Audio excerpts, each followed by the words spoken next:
Hey guys, in this video we're going to be checking out the top 5 best affordable blenders that are available on the market for their true quality. Through extensive research and testing, I've put together a list of options that will meet the needs of different types of buyers. So whether it's price, performance, or its particular use, we've got you covered. For more information on the products, I've included links in the description box down below, which are updated for the best prices. Like the video, comment, and don't forget to subscribe. Now, let's get started. Starting at number 5, we have the Magic Bullet Blender 11-piece set. If you're on the hunt for an affordable blender that will provide your morning smoothie/health shake, the classic, oft-imitated Magic Bullet is your best bet. Fast, simple, and very transportable, the Magic Bullet is designed with busy people in mind. While it only has a 250-watt motor, it's strong enough to handle frozen fruit and most other ingredients with the appropriate amount of liquid added to the blending container. It also comes with 2 extra blending containers, so you'll never need to buy a replacement.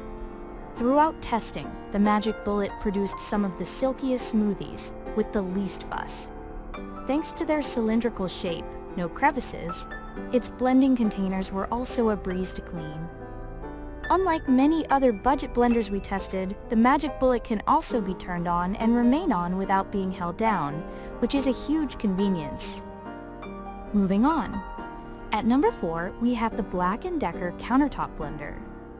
This countertop blender won't take up much space as its base is relatively compact. Plus, the glass jar elevates the appearance of this otherwise average-looking blender. During testing, this model excelled at the smoothie test, along with chopping various foods and blending 2 different colored yogurts. While it lacks any automatic programs, its control panel is easy to use, and the buttons are very responsive when pushed. Its pulse function is more effective at blending smoothies and chopping frozen fruits than a continuous blend. The plastic lid was slightly warped when it arrived, but with a little force we were able to fit it onto the pitcher. At number 3, we have the Cleanblend Commercial Blender.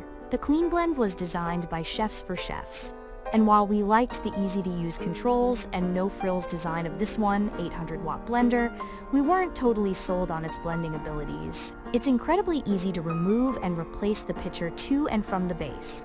That's great if you like to work quickly in the kitchen. However, there's no click or lock-in-place sound, which might be disconcerting to some. This blender chopped nuts, chocolate candy, and frozen strawberries with ease, but it couldn't fully crush ice. The smoothie test also proved difficult for the Cleanblend, as we had to use the pulse setting multiple times to tackle the last, large, frozen strawberry chunks. During testing, the base of the blender stayed mostly still, and we didn't notice too much movement from the pitcher either.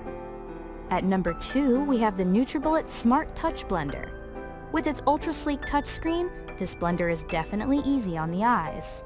However, the touchscreen's limited feedback can make it difficult to know if you've actually pushed a button. Like other Nutribullet products we've tested, this 500-watt blender impressed us with its intuitive controls and consistent results. It won't operate unless the lid is fully secured, which seems helpful in theory, but makes it somewhat frustrating to operate, as the lid is difficult to remove and reattach. You have to snap it on in 3 separate places and align it with a sensor peg. And finally, at number 1, we have the GE Countertop Blender. This sleek 1000-watt blender is part of GE's countertop appliance line, and what it lacks in performance, it almost makes up in style and accessories. It aced our smoothie test, producing a well-blended, tasty result, and its performance was passable when mixing 2 different colors of yogurt. Unfortunately, during the ice and frozen strawberry chopping tests, the blender automatically shut off and needed to be unplugged, then plugged back in. Even after that, the blender couldn't process either the ice or the strawberries unless they were fed into the blender through the lid hole one by one while the blender was running, or while using the pulse function.